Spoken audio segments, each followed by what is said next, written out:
ईलोन Musk बड़े बड़े सपने देखने वाला एंटरप्रेन्योर, जिनकी नजर हमारी पृथ्वी से परे उस लाल ग्रह मंगल पर है। ये वो दुनिया है जिसने सदियों से वैज्ञानिकों और सपने देखने वालों को आकर्षित किया है। मस्क ऐसा भविष्य देखते हैं जहां इंसान मल्टी प्लैनेटरी स्पीसीज बन जाएंगे और मंगल हमारा दूसरा घर होगा। वो कॉलोनीज, एडवांस्ड हैबिटेट्स और मंगल की सतह पर इंसानों की मौजूदगी की कल्पना करते हैं।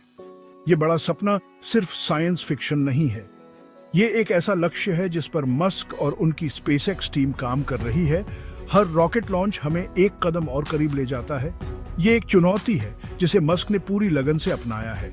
उनका अटूट जुनून और नया करने की चाह ही इस महान प्रयास को आगे बढ़ा रही है।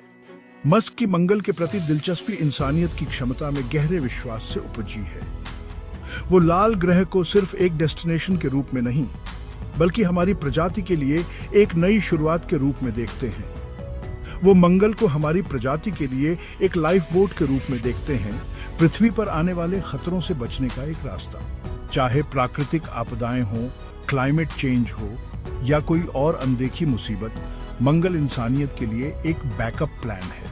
लेकिन सिर्फ सर्वाइवल से बढ़कर मस्क एक जीवंत मार्शन सभ्यता की कल्पना करते हैं जो इंसानी कुशलता और एक्सप्लोरेशन का प्रमाण होगी। वो लाल ग्रह पर शहरों, स्कूलों और एक नए समाज के फलने फूलने का सपना देखते हैं। मस्क की मंगल की चाहत सिर्फ उनका अपना सपना नहीं है, ये पूरी मानव जाति के लिए एक न्योता है। वो पूरी दुनिया को इस ग्रैंड एडवेंचर में शामिल होने के लिए कहते हैं, उन चीजों की सीमाओं को तोड़ने के लिए जो संभव है। उनका मानना है कि मंगल पर इंसानों की मौजूदगी हमारी कल्पना को नई उड़ान देगी और हमें खोज और नवाचार के एक नए युग में ले जाएगी। ये एक ऐसा विजन है जो आने वाली पीढ़ियों को प्रेरित करने का वादा करता है, हमें स्टार्स और उससे भी आगे तक पहुंचने के लिए प्रेरित करता है। स्पेस एक्स, मस्क की रॉकेट कंपनी, मंगल के सपने को हकीकत बनाने में सबसे आगे है। मंगल पर कॉलोनी बनाने के लक्ष्य के साथ शुरू हुई स्पेस एक्स इंटरप्लैनेटरी ट्रैवल की कठिनाइयों को पार पाने के लिए नई टेक्नोलॉजीज डेवलप कर रही है। स्पेस एक्स की मार्स स्ट्रैटेजी का केंद्र है स्टारशिप, एक फुली रियूजेबल स्पेसक्राफ्ट जो इंसानों और सामान को मंगल और उससे आगे तक ले जाने के लिए बनाया गया है। स्टारशिप स्पेस ट्रैवल में एक बड़ा बदलाव लाता है जो पहले कभी न देखी गई पेलोड कैपेसिटी और कम कीमत में सफर मुहैया कराता है। स्पेस एक्स रैप्टर भी डेवलप कर रही है, एक शक्तिशाली मेथेन फ्यूल्ड इंजन जो स्टारशिप को मंगल तक ले जाएगा। रैप्टर की एफिशिएंसी और रियूजेबिलिटी मंगल पर रेगुलर ट्रिप्स को संभव बनाने के लिए महत्वपूर्ण है। इनोवेशन के लिए स्पेस एक्स की लगातार कोशिशों के जबरदस्त नतीजे मिले हैं। कंपनी ने बहुत से माइलस्टोन्स हासिल किए हैं, जैसे रियूजेबल रॉकेट्स और ह्यूमन स्पेस फ्लाइट्स जो मस्क के मार्शन कॉलोनी के विजन को हकीकत के करीब लाते हैं। मंगल हमारा पड़ोसी ग्रह सदियों से इंसानों की कल्पना को मोहित करता आया है। प्राचीन एस्ट्रोनॉमर्स से, जिन्होंने सबसे पहले आकाश में इसके पाथ को चार्टेड किया था, आधुनिक वैज्ञानिकों तक जो इसके सतह पर रोबोटिक एक्सप्लोरर्स भेजते हैं, मंगल हमेशा से ही आश्चर्य और जिज्ञासा का स्रोत रहा है। टेलीस्कोप्स के लेंसेज और रोबोटिक एक्सप्लोरर्स से मिले डेटा के जरिए हम इस अनजानी दुनिया के रहस्यों को उजागर करने लगे हैं। इन मिशंस ने हमें ग्रह की जियोलॉजी, क्लाइमेट और जीवन के लिए इसकी संभावनाओं के बारे में बहुमूल्य जानकारी प्रदान की है। मंगल एक ठंडा, सूखा ग्रह है जिसका एटमॉस्फेयर पतला है और ज्यादातर कार्बन डाइऑक्साइड से बना है। ये एटमॉस्फेयर पृथ्वी के एटमॉस्फेयर से लगभग 100 गुना पतला है, जो इसे इंसानों के रहने के लिए एक चुनौतीपूर्ण वातावरण बनाता है। इसकी सतह, जहां कभी पानी बहता था, अब प्राचीन बारह और डस्ट स्टॉर्म्स द्वारा गिरी गई एक वीरान जगह है।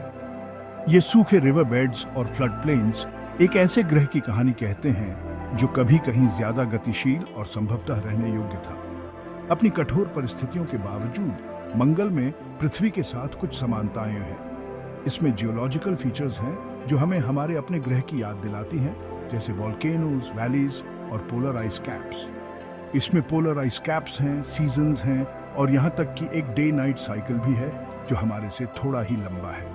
ये समानताएं मंगल को वैज्ञानिक अध्ययन और एक्सप्लोरेशन के लिए एक दिलचस्प टारगेट बनाती हैं। ये समानताएं मंगल पर जीवन की संभावना के लिए अतीत में या वर्तमान में एक उम्मीद की किरण दिखाती है। वैज्ञानिक विशेष रूप से माइक्रोबियल लाइफ की संभावना में रुचि रखते हैं, जो ग्रह के एंशिएंट वाटरी एनवायरनमेंट्स में मौजूद हो सकती है।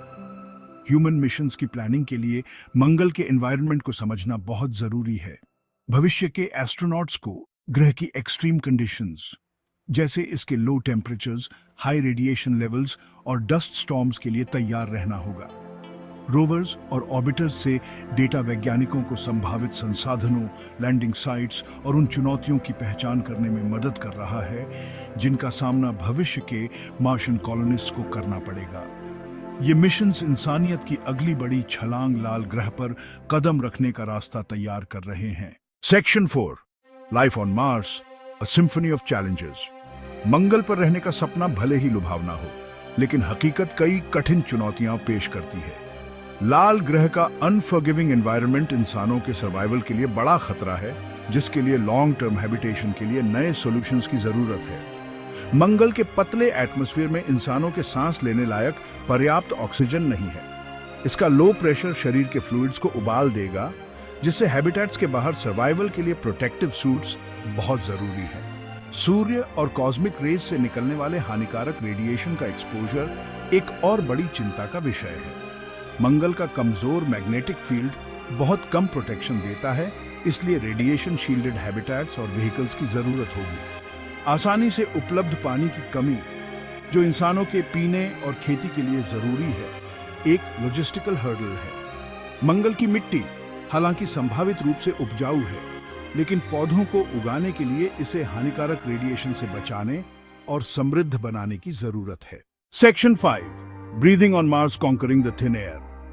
मंगल पर सांस लेने लायक हवा की चुनौती से पार पाना इंसानों के सर्वाइवल के लिए सबसे जरूरी है।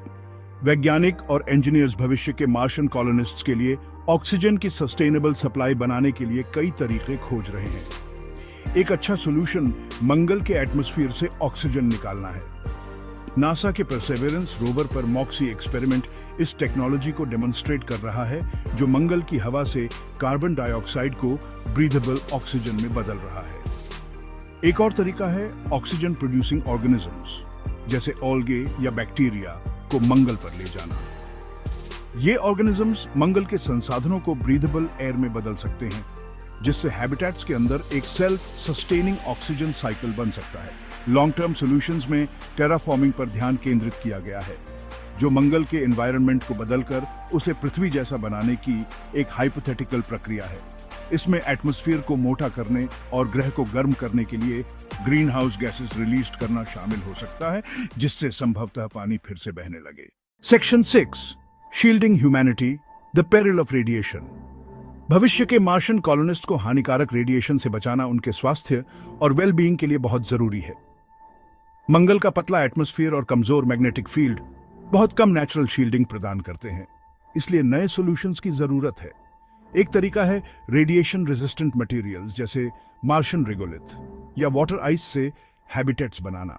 ये मटेरियल्स रेडिएशन को डिफ्लेक्ट और डिफ्लेक्ट कर सकते हैं, जिससे इंसानों के लिए एक सुरक्षित जगह बन सकती है।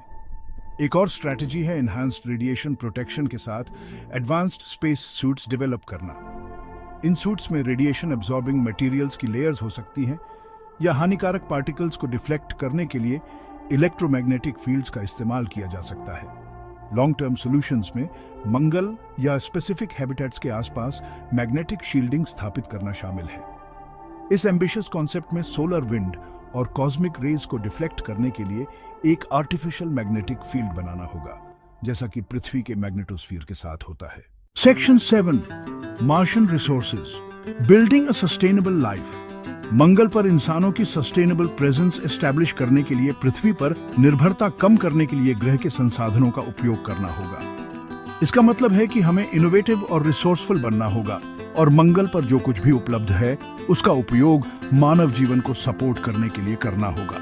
वैज्ञानिक विभिन्न उद्देश्यों के लिए मंगल के संसाधनों को एक्सट्रैक्ट और यूटिलाइज करने के तरीके खोज रहे हैं। हमारे पैरों के नीचे की मिट्टी से लेकर हमारे द्वारा सांस लेने वाली हवा तक हर एलिमेंट का अध्ययन किया जा रहा है, ताकि यह देखा जा सके कि यह सेल्फ सस्टेनिंग कॉलोनी में कैसे योगदान दे सकता है। मार्शियन पोलर आइस कैप्स में और सतह के नीचे पाया जाने वाला वाटर आइस एक महत्वपूर्ण संसाधन है।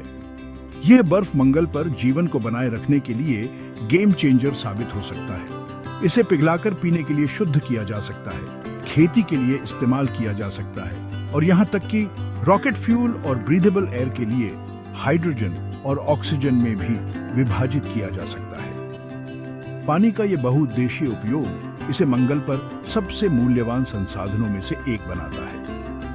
मंगल की मिट्टी, हालांकि पृथ्वी से अलग है, में खेती की क्षमता है। सही टेक्निक्स के साथ इसे भोजन उगाने के लिए उपजाऊ जमीन में बदला जा सकता है। एक्सपेरिमेंट से पता चला है कि पौधे मार्शन रेगोलिथ में उचित फर्टिलाइजेशन और रेडिएशन से शील्डिंग के साथ उग सकते हैं। यह मंगल पर सस्टेनेबल फूड सोर्सेज बनाने की संभावनाओं को खोलता है। मार्शन रॉक्स और मिट्टी में मौजूद धातुओं और खनिजों को निकाला जा सकता है और कंस्ट्रक्शन मटेरियल्स, टूल्स और अन्य आवश्यक वस्तुओं के लिए प्रोसेस्ड किया जा सकता है। ये संसाधन इंफ्रास्ट्रक्चर के निर्माण और उपकरणों के रखरखाव के लिए महत्वपूर्ण है। 3D प्रिंटिंग टेक्नोलॉजीज का उपयोग इन संसाधनों को कार्यात्मक संरचनाओं और वस्तुओं में बदलने के लिए किया जा सकता है। ये टेक्नोलॉजी पृथ्वी से आपूर्ति की आवश्यकता को कम करते हुए सीधे मंगल पर हैबिटेट्स, टूल्स और अन्य आवश्यक वस्तुओं के निर्माण की अनुमति देता है। 3D प्रिंटिंग की शक्ति का उपयोग करके हम लाल ग्रह पर वास्तव में सेल्फ सफिशिएंट कॉलोनी का निर्माण कर सकते हैं।